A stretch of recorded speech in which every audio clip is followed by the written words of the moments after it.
So, hey, welcome to DerbyCon. We're doing our stable talk here on swagger defense. So, my name's Mick Douglas, and this is Pete Petersen. Pete works at a redacted financial services firm, and a bunch of years ago... We've been redacted for years and years and years. So, a while back I got to meet Pete, and this talk actually is like 5 years in the making. It's kind of like we put a conversation that we've been having for 5 years in 3 slides. No, how many is it? No. We're at about 60. We might not finish everything. And one of the things that you need to be aware of is that this is going to be a very strategic talk, but we're going to have some pretty interesting technical teeth in this one. And one of the things that you need to understand when it comes to doing defense better, one of the things that I'm going to be starting to push and try to make a thing in the industry is the term swagger defense. And swagger defense isn't about defense having swagger at all. No. In fact, what swagger defense is taking swagger from the attackers. When you go to the cons, you know, it's all red team all the time is what it seems like. And the problem is right now the deck is stacked a little in their favor. So what we need to start doing is shifting the narrative and tripping them up. That's where things like active defense are, you know, a thing. And one of the things that we want to do is, I realize that some of you can't do true active defense and countermeasures and honeypots. What we're going to do is give you some options that take you closer to it. One of the things that I like to talk about when it comes to swagger defense is it's kind of like being in a rodeo, right? If you're trying to wrestle a bull down to the ground, physics isn't going to work. You're not going to like block the bull and then like force it down. You have to use the bull's momentum against it. You got to be smart in how you do that. And so this talk is really that conversation on how you go about stealing this. Yeah, and very importantly, you kind of have to train for if you're going to wrestle a bull. You have to train a lot so that that's an okay thing to want to do. Right, because otherwise you're going to get hurt. You're going to get hurt. Yeah. So our hero and who we've lately been modeling for. We love clowns. Yep, we love clowns. By the way, as an aside, so I've talked at just about every DerbyCon, and on DerbyCon 1, Dave Kennedy told me, he said, Mick, if you put an effing clown picture in your presentation, you're never presenting at DerbyCon again. I guess I'm not going to present anymore. But if you think about it, the rodeo clown is a pretty interesting person to model after because he's helping to keep a cowboy alive with a little bit of training. He might be a target. Yep. And a barrel, right? So misdirection is a thing. Doing little bits of technique is a thing. You know, if you have a bull charging you and the bull's coming at you and you just move by this much and it misses by that much, it's still a miss. So what we're going to be talking about a lot over the little bit of time we have is how we're going to focus ourselves. Yeah, and really this begins to get into the more strategic portion of the how do you decide what is going to be important for you and your organization and allocating your resources, which are time, talent, and energy, in order to find what's the equivalent of your barrel, right? Because if you can find your barrel, that's a pretty simple thing to understand, implement, and do. So a lot of this talk is about creating the barrel. Yep. And another thing that we want to push back on, and one of the reasons we used the rodeo clown as kind of our model for who we need to emulate, is that, you know what? They're not the perfect people, right? They make mistakes. They're goofy. And I think that a big part of the problem that we have in the industry... I bet you rodeo clowns drink ice. Oh, they probably do. I wouldn't tempt fate, though. But, you've got to be willing to make mistakes, because guess what? You're making them all the time. It's just you need to learn from them better. And so we've got some uncomfortable truths, and this is a whole bunch of phone calls that Pete and I have been having where we basically have been scaring each other about some issues. So the phone calls are not 5 minutes either. No. In fact, our wives are sometimes like, I hear her yelling at you, and you've heard Heather yelling at me. So here's some uncomfortable truths. There's a lot of skilled attackers out there. Most of your data is already compromised. We've forced attackers now into areas that we can't readily observe them. The attacks are happening incredibly fast. And there's script kiddie attackers, but there's also script kiddie defenders. And then static defense is a losing proposition. I see some pictures being taken. We'll post the slides up later. So uncomfortable truth number one, there's many skilled people. I don't know if you folks saw it, but a while back I did a post on Twitter where I asked, at what point do you consider people to be elite? And I know that this is going to hurt a lot of people's feelings, but, not everyone's special. In fact, everybody's unique, just like everyone else. So one little factoid that we ran into is that the global cyber/information security workforce across the entire globe is 4.5 million people. If you do the math on that, once you start getting to the upper crust, there's still a ton of people here. Now, as way of statistics, I don't know if you know this or not, but Division I football players have a 1.5% chance of making it to the NFL. So when we are saying 1%, that's pro grade. That's double DEFCON. And like the 0.1%, you're talking unicorns at this point. And that's still more than DerbyCon. So when organizations tell me, as a consultant, when they say, oh, well, we can stop all but the advanced, are you sure?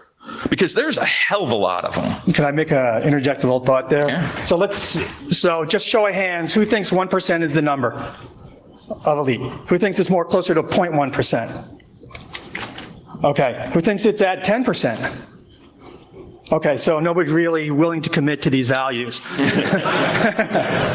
I will make a note, whether you think it's 0.1%, 1%, or 5% doesn't really matter. Up in those numbers, how many companies are in the S&P 500? All right. All right. So what's 45,000 divided by 500? 900? That's going all at the same time per company, and that's not scripts. Those are trained, qualified attackers every single day. So, next uncomfortable truth. Most of your data is already compromised. And one of my favorite quotes about this is from Eric Conrad at DerbyCon 6. He said, "I'm already completely pwned. There is no bit of private data left for me. Between OPM and Equifax breaches, he's 100% public info. He's now doing this for my kids."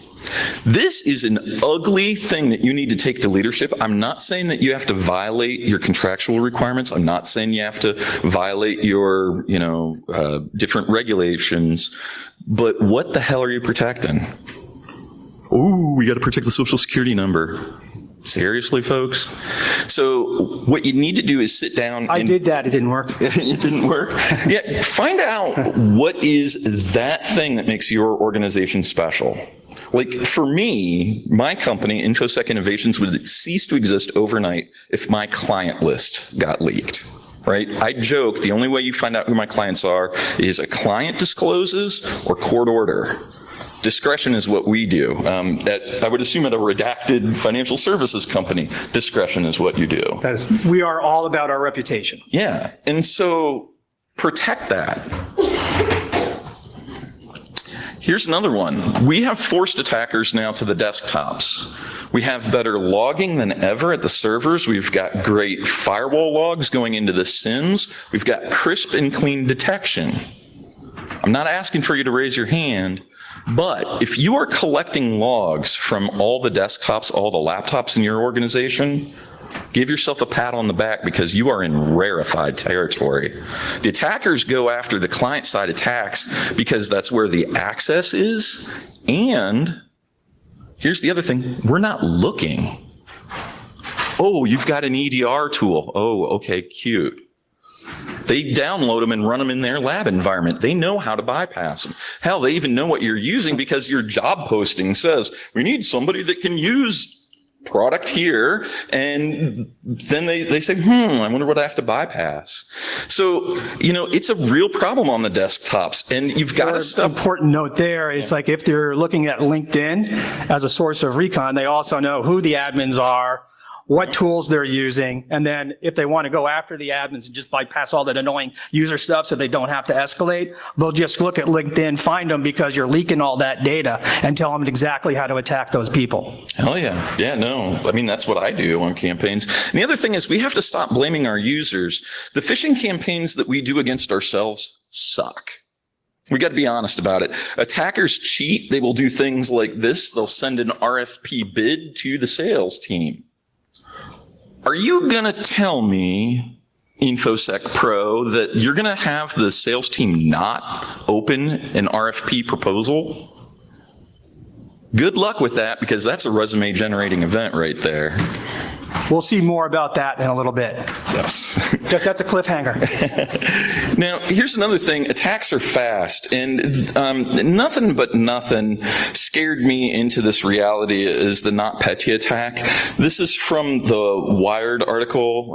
They walk through how bad this one was. Globally, there was a multinational company that had a 99% infection rate, 16 seconds. Most of you all have incident response procedures where you contact management for permission to make firewall changes. Seriously? You got to start getting faster. Also, and this is brutal, there's a lot of script kiddies out there. To be fair, there's script kiddie attackers, but there's a lot of script kiddie defenders. John Strand has that quote that I love to say all the time: every time you press the easy button, God deploys a botnet in your environment. Right?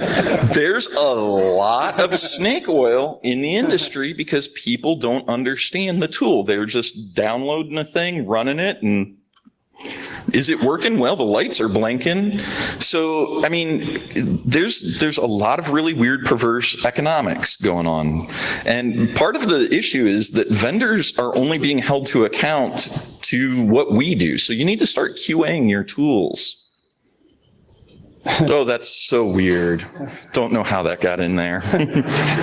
Is that the equivalent of today's Rickroll? That might be the today's Rickroll. If you don't know what I'm talking about, do a little Google search and let the lulls roll. Okay, here's another one. Static defense. It's just toast. I mean, this is what we're doing, and for 20 years now we've told people, have patches, deploy firewalls, run your antivirus. How's that working? Right? So we're at a really rough spot, and Pete and I, it's deliberately blank, Pete and I have really been getting a little kind of sad about how things are, because the state of the industry is pretty rough. Sad clown. Yeah, and so it's okay to admit that we're having problems, but I don't think it's okay to just piss and moan and not do anything about it. So what we've been doing is coming up with some things that might help or might change stuff. So a couple ways, path forward. First of all, find the core of your organization. What's that secret sauce that if it gets out, your organization ceases to be? And if it's part of a public data breach, it probably doesn't fit this criteria. So start defending like you mean it. And there's a great collection of advice that Pete came across on how to shape battle plan. So I'm a CISO, so a lot of what I think about is strategic collections of controls and deploying resources. So I tend to think more strategically, being what rule sets and what architectures am I going to follow in order to achieve an objective or an event or whatever we're trying to do. And as I was beginning to think about this over the past couple of years, one of the first things I realized is, like, we don't know what winning is. We don't have an objective when we're just defending. You don't win by just defending. You can't do anything by just defending. So there has to be another element to it. So I started researching that kind of stuff, and I basically came up there, the Army has published 9 principles of war. It's part of their broader doctrine they teach in the War College since, like, the 1920s. It's all based on previous battles, and it is this. So I chose 5 out of 9 because moose has 4 feet, or 5, and it's kind of like a bull. So here we are with moose. So starting at the M, concentration of superior power at the point of decision. So what have we decided? We decided the point of decision is the desktop. Right? So concentrate your power, your will, your time, your material, your resources on the desktop today. And do it again so that it achieves your objective. Your objective is your stated intent.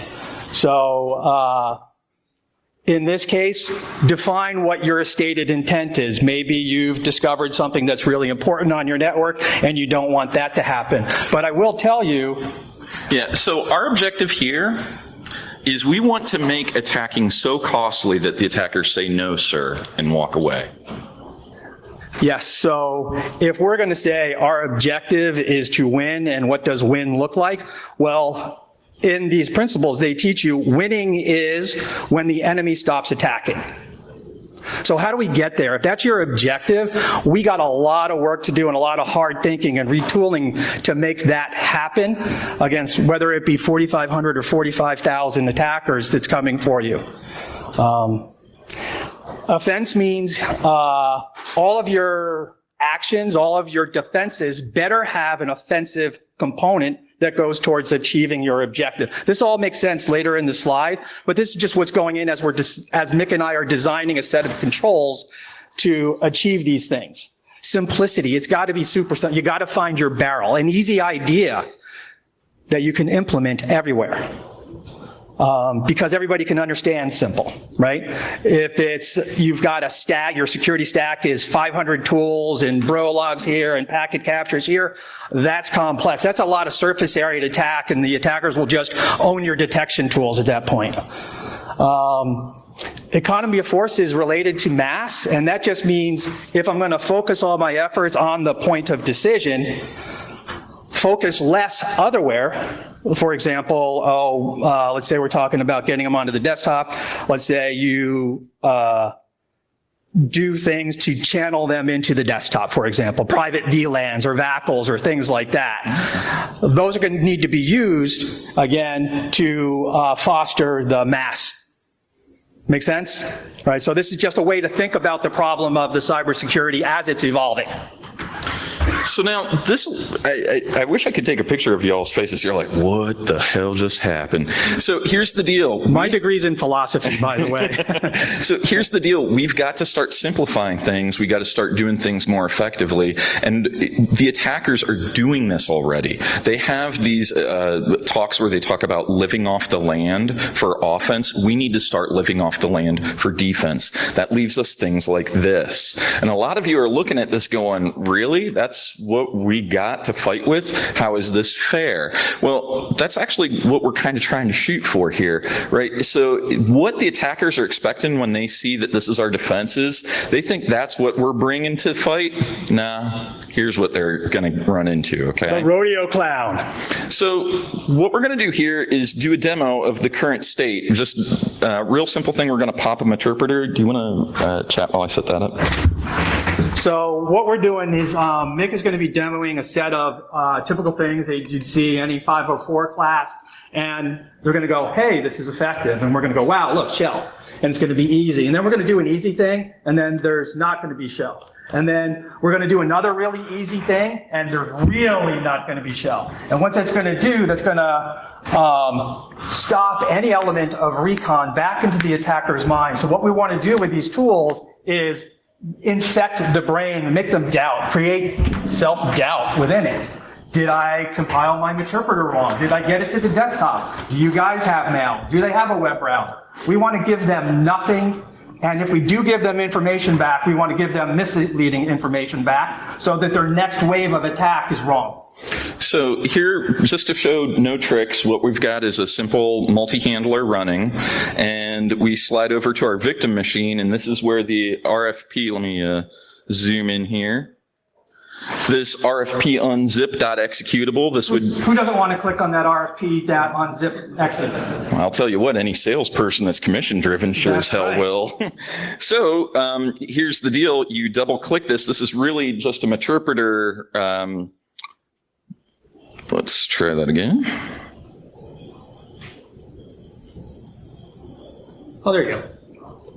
There we go. So compromised, okay? Wow. Watch what happens, though, if we just make a real quick change.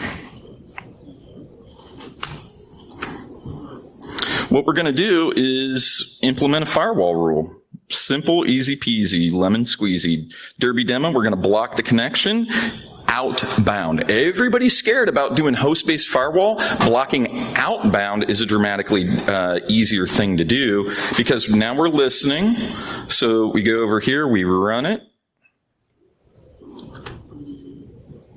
Oh. Wait, let's make sure the firewalls are stopped. Here we go. Let's demo fail. Okay, but you know what? Here's an interesting part in your defenses where you have to enable the tools. That was just to make the point. Yes, stop.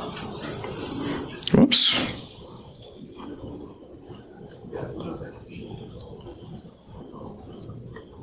There, well, demo fail. Why is this not? So imagine no shell. They're not pleased. Okay. No. Yeah, they're on. One more time. No. And then we'll move on. There's nothing simpler than not working, as we all know.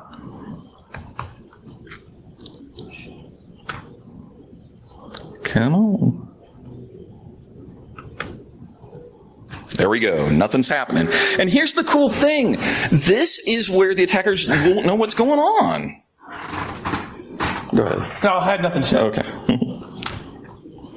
So a thing that you need to accept is that our networks are complicated and attackers are taking advantage of this. So they see our networks as real easy because they've done the recon. They understand how the pieces parts are together. So here's how the Moose gets applied. Yeah, so this is, as I was thinking about applying Moose to a typical corporate network, this is what I was thinking. All of my controls, everything. Let's get them on the desktop where I know where my particular skills are, and I know how to manage it and log and alert on that. Right? So that seems like the opposite of what you want, but it's really, if you get them there, they're not going anywhere, and if you can keep them from getting anywhere from there, that's really a good situation. Because you can turn your desktops and just do this incredible sensor network with a lot of good intel. The attackers, again, for purposes of design here, we've decided what are the two win conditions. We want to make the attackers stop. The second win condition, if we're red teaming, that as a result of the engagement, it's not just me learning. The red team's getting better too. Again, we talked about this, so all of the defensive tactics are designed specifically to keep them on that desktop. All my other controls, again, funneling them into the desktop again, and I figure, why not, if attackers are living off the land, why can't I defend off the land? Oh, I'm sorry. Yeah. Counterattack off the land. Because defense, again, is not a principle. So let's talk app locker. Application whitelisting can be bypassed, but in order to bypass it, you have to make noise. Once you've got application whitelisting up and running, it's as simple as consuming application logs and looking for a single event ID. It's that easy. Has anybody from Binary Defense seen this event before? So one thing that everybody gets squirrely about, though, when it comes to doing this analysis is they say, I don't want to turn this on because I'm going to get in trouble. Well, what you do is if you run something like Sysmon, you could,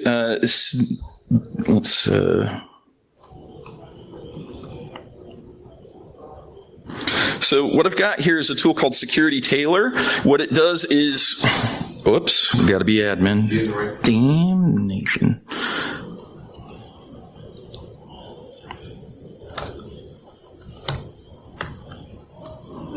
So what this tool does is it allows you to actually consume your Sysmon logs to get a running list of all the applications that user ran. You want to do application whitelisting, do this. It's simple, easy, and you're going to have nobody care because to them it will be completely transparent. So I hope we've given you guys some things to think about. I hope that you understand that this is just the start. The deck is stacked against you. It's not fair, but nothing in life is. I want you to start realizing that fall 7 times, stand 8 is the way forward. Let's go fight and win together. I'll put the slide deck out. I'll post it on Twitter. Let me jump to the thing where we have that. You guys can take pictures. And then Pete and I will be outside answering any and all questions you may have. We run out of time? We did run out of time. There's some really cool slides left. Yeah, and we've got bonus content too for you. So hopefully this starts making you guys think about stuff. There's one cool judo flip that I do want to tell you about so that you do think about going up and downloading some, thinking about these whitelisting policies. It is possible to really, really protect yourself by simply blacklisting Microsoft within your app whitelisting policy. He does that, by the way. Yeah, and that sucks for the attackers because that leaves you nothing to use. It leaves you no land. The land is fallow. So, thank you.